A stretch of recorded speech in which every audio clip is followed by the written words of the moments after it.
महाराष्ट्र राज्य सरकारी कर्मचारी मध्यवर्ती संघटनेच्या वतीने आज नांदेडच्या जिल्हाधिकारी कार्यालयासमोर तीव्र निदर्शने करून देशभरातील कामगार कर्मचाऱ्यांनी पुकारलेल्या देशव्यापी संपाला नांदेडमधील सरकारी, निमसरकारी शिक्षक, शिक्षकेतर नगर परिषद, नगरपंचायत कर्मचारी समन्वय समितीच्या वतीने पाठिंबा देण्यात आला। राज्य सरकार, कर्मचारी, शिक्षक यांच्या प्रलंबित मागण्यांकडे शासनाने तातडीने लक्ष देऊन त्याच्या मागण्या सोडवाव्यात, अन्यथा येणाऱ्या काळात तीव्र आंदोलन छेडण्यात येईल असा इशारा राज्य सरकारी कर्मचारी मध्यवर्ती संघटनेचे जिल्हाध्यक्ष लक्ष्मण नरंवार यांनी दिलाय। या आंदोलनाला नांदेड जिल्हा महसूल कर्मचारी संघटनेच्या वतीने जिल्हा अध्यक्ष गिरीश येवते यांनी पाठिंबा दर्शविलाय।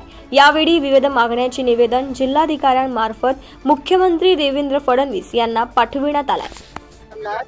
मध्यवर्ती कर्मचारी काय मागण्या आहेत? आमच्या मागण्या 20 मागण्या आहेत। या 20 मागण्याबद्दल गेल्या महिनाभरामध्ये 11 देशातल्या विविध 11 संघटना कामगार कर्मचारीच्या संयुक्त विद्यमाने बैठक झाली। ती बैठक नाशिक आणि मुंबई या ठिकाणी दोन्ही ठिकाणी संपन्न झाला।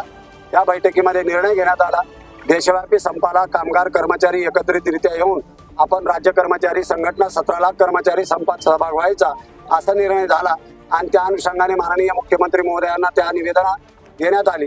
त्या अनुषंगाने त्यांनी चर्चा बोलवली। आम्ही संधी दिल्या सरकारला। आज आम्ही फक्त 1 तास, 1.5 तास, 2 तास दुपारच्या सुट्टीमध्ये आम्ही आंदोलन करू।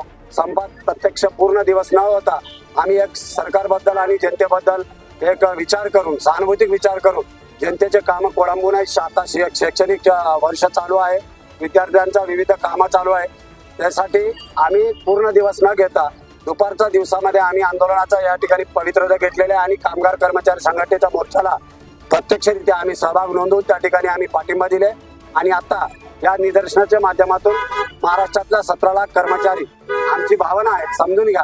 कारण सत्तेत येण्यापूर्वी या सरकारनं आम्हाला दोन्ही सभागृहामध्ये सनदशीर सभागृह, ज्याला लोकशाहीचा मोठी स्तंभ आहे आणि मोठी आधार आहे आणि मोठी महत्व आहे, एवढी मोठी महत्व आहे की घटनात्मक महत्व आहे त्याला।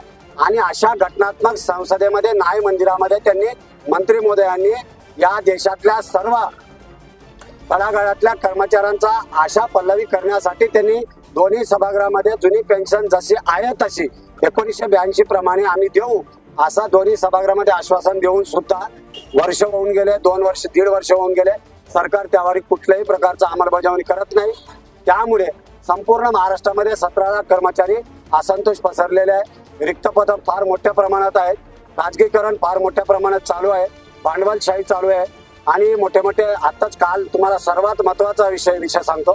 सर्वात मेन म्हणजे आमचं माना अथवा न माना, देशातल्या सर्वोच्च पदावर बसलेले आदरणीय गडकरी साहेब काल बोललेत त्यांच्या स्टेटमेंटमध्ये, श्रीमंत होत आहेत आणि गरीबच राहत आहे। या देशामध्ये गरिबी वाढायले, गरिबी वाढण्याचं कारण काय याचं संशोधन करावं लागेल। सत्तेत बसलेले केंद्रीय मंत्री महोदय त्यांनी स्वतः बोलतात, म्हणजे याच्यावर विचार करा सर्वसामान्याची काय पिडवणूक होत आहे, महागाई भत्ता कशी वाढलेला आहे। आम्ही आमच्या कर्मचारी फक्त सामान्य लोकांच्या हितासाठी लढत असतो। आम्ही शेतकऱ्यांच्या मुलं आहोत, आमचाही न्याय हक्क व्हावा, महागाई कमी व्हावा, बेरोजगारांना पुढील भूमिका काय नाही। आमचा सरकार जर यावेळी विचार नाही केला, सरकारला वाटत आहे आम्ही आता सत्तेवर बसले 4 वर्ष, हे कर्मचारी किती बोंबा मारला तर आम्ही ऐकणार नाही, असं त्यांची धोरण आहे। परंतु आम्ही सत्ता परिवर्तन करू शकतो आणि आमच्या मागण्या संदर्भात आम्ही रस्त्यावर उतरू शकतो। हे 100% 1977ला 54 दिवसाचा संप कर्णिकाच्या नेतृत्वामध्ये महाराष्ट्रामध्ये देशपातळीवर आम्ही केलेला आहे। हे पुनरावृत्ती आपण आजही आम्ही करण्यासाठी निश्चित झालेलो आहोत। येत्या काळामध्ये लवकरच 1 महिन्याच्या आत संपूर्ण महाराष्ट्रात आणि देशपातळीवर आमची चर्चा आहे। त्या चर्चा 11 संघटनाला घेऊन कामगार आणि कर्मचारी आम्ही बेमुदत संपावर तयारी आहोत।